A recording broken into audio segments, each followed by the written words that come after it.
Shalom, shalom, mon frère, ma soeur, shalom, shalom, bien-aimé. Que la grâce et la paix du Seigneur soient sur vous en ce matin.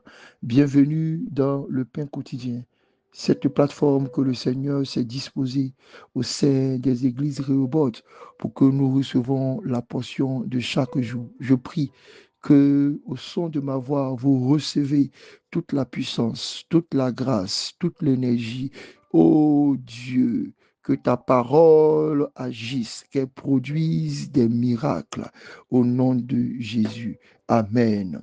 Nous sommes aujourd'hui le mercredi 16 avril 2025 et pour rappel, le thème de notre mois, c'est choisir la vie. Bien-aimé, chaque matin quand tu te réveilleras, chaque jour quand tu sortiras de ta maison, chaque fois que tu auras t'engager dans une activité, chaque fois que tu seras en train d'ouvrir la bouche, chaque fois que tu seras en train d'emprunter des chemins, souviens-toi que tu dois faire un choix, choisir la vie. Il y a des personnes que tu devras rencontrer ce matin. Tu sais pertinemment que ce sont des personnes qui vont t'attirer vers la mort. Choisis la vie. Il y a des actions que tu veux poser. Tu sais que ce sont des actions qui vont te conduire vers la mort. Choisis la vie. Bien-aimé, choisir la vie est l'une des responsabilités que nous devons faire toujours. Quand nous respirons et que nous inspirons, notre capacité à inspirer est en train de démontrer que nous sommes en train de choisir la vie. Je prie au nom de Jésus que chaque jour, nous choisissons la vie, car la vie, c'est le Christ.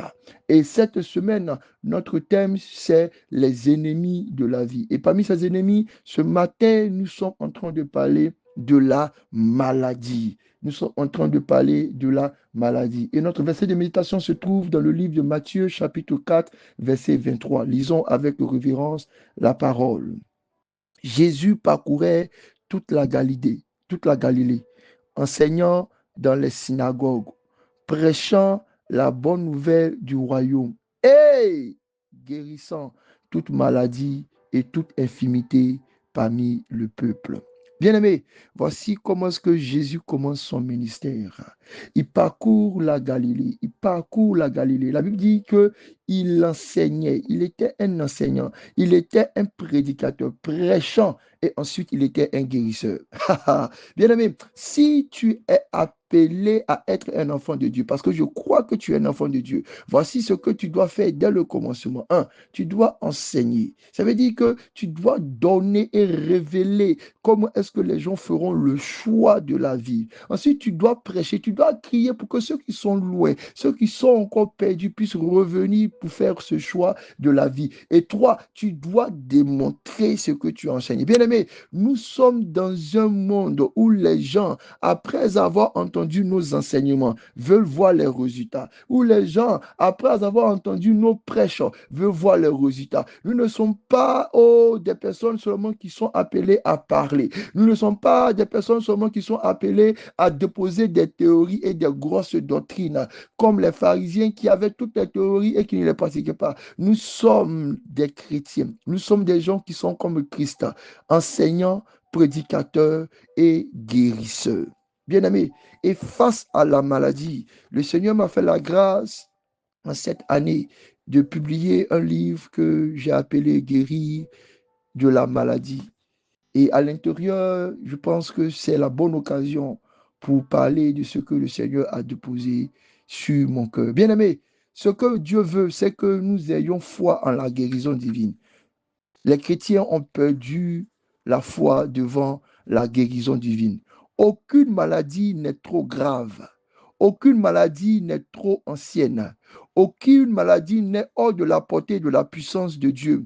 Aucune maladie n'est trop forte ni douloureuse pour empêcher la main de Dieu. Croyez et vous verrez que Dieu a une volonté face à la maladie, c'est que nous soyons rétablis, c'est que nous soyons guéris. J'ai un témoignage à vous faire ce matin. Bien aimé, durant ma jeunesse, j'avais été attaqué par une maladie étrange. Je m'étais couché sur le lit de chirurgie. Mes parents, à cette heure, à 2 heures du matin, c'était une chirurgie qui devait se faire immédiatement. Je me suis couché, j'ai commencé à prier. Je regardais cette salle toute blanche. Je regardais les infirmières et les médecins qui se dépêchaient d'entrer et de sortir.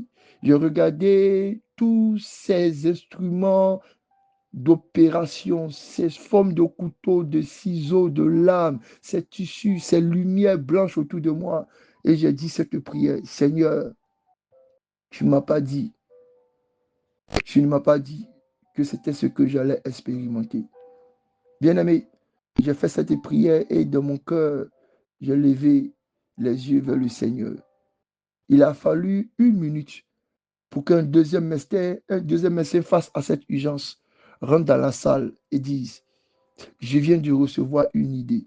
Nous allons faire une deuxième analyse pour voir s'il n'y a pas un autre moyen de résoudre ce problème. Cette chirurgie n'est pas bénigne. Elle est vraiment très grave. On me prend, on me fait sortir de la salle d'opération dans laquelle j'étais recouvert seulement que d'un seul drap, nu face à moi et à ma destinée. Les médecins font encore une seconde analyse. Expertise contre expertise, discussion contre discussion. Mes parents me regardant tout triste. Ma mère avait déjà commencé à pleurer. Et le verdict est venu. Nous ne ferons pas cette opération. Nous trouverons un autre moyen pour qu'il soit guéri. Et j'ai dit, Seigneur, merci. Merci. Merci. Bien-aimé, Dieu a une volonté face à la guérison pour notre vie. Vous savez, la maladie est l'un des ennemis de notre vie. Après le péché et la mort, le diable sévit dans nos vies par la maladie. Mais il y a plusieurs sources de la maladie. Il y a des maladies qui sont dues à des raisons divines, qui sont comme des châtiments que Dieu autorise. Il y a des maladies qui sont dues au péché, parce que nous avons désobéi et que nous sommes en train, où nous avons ouvert des portes à des malédictions ou à des sentences démoniaques. Il y a des maladies qui sont liées à des origines héréditaires, qui viennent de notre sang, parce que nous sommes sortis d'une famille qui porte ces gènes de maladie. Il y a des maladies qui sont dues à des attaques spirituelles. Bien-aimés, vous savez que les sorciers ont la capacité d'envoyer de la foudre pour que des gens reçoivent des maladies incurables. Il y a des maladies qui sont dues aussi à nos choix de vie malsains, mauvaise alimentation, mauvais environnement. Et il y a des maladies qui sont dues à de mauvaises influences. Quand nous commençons à devenir des alcooliques, nous commençons à devenir des tabagistes, nous commençons à rentrer dans la gourmandise et dans les excès. Toutes ces mauvaises influences peuvent provoquer de formes de maladies dans notre vie.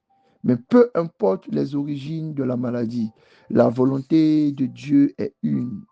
C'est que nous vivons une vie en toute pleine santé. En toute pleine santé. C'est pourquoi, bien-aimé, je prie au nom de Jésus pour toute forme de maladie que vous pouvez connaître, que ce soit des maladies incurables, des maladies chroniques, des maladies bénignes, des maladies douloureuses, des maladies handicapantes, des maladies invisibles, des maladies même spirituelles, psychosomatiques. Faisons le choix de la prière de guérison. La Bible dit que Christ est allé à la croix et par ses meurtrissures, nous sommes guéris. Je prie maintenant parce que Jésus a saigné de la tête, que toute maladie de maux de tête, toute maladie spirituelle soit effacée de votre vie au nom de Jésus. Parce que Jésus a eu les mains percées et les pieds percés. Je prie contre toute forme de paralysie, comme toute forme de paralysie. Je prie contre les plaies et par les mains percées de Christ, que le Seigneur fasse le miracle de la guérison pour vous. Je prie par toute la grâce et par tout le feu de Dieu pour que son amour descende sur vous contre toute forme de maladie chronique qui sont dans votre corps. La Bible dit qu'il a été frappé, châtié, son dos a reçu le fruit. Je prie au nom de Jésus que toute forme de maladie chronique en vous, toute forme de maladie qui vous fait souffrir dans vos nuits, dans vos journées, soit effacée par la puissance de l'Éternel. Que la grâce de la guérison tombe sur vous par la foi en Jésus. Que la grâce de la guérison tombe sur vous par la manifestation des dons de miracles. Que la grâce de la guérison arrive sur vous par la grâce de dons de guérison. Que la grâce de la guérison arrive sur vous en recevant des paroles prophétiques, par des rêves, par des visions et par des paroles déclarées par des personnes qui sont agitées par l'onction de Dieu. Que la grâce de la guérison tombe sur vous par les moyens de la médecine et des praticiens. Que la grâce de Dieu vous soit accordée. Soyez guéris au nom de Jésus. Bénédiction.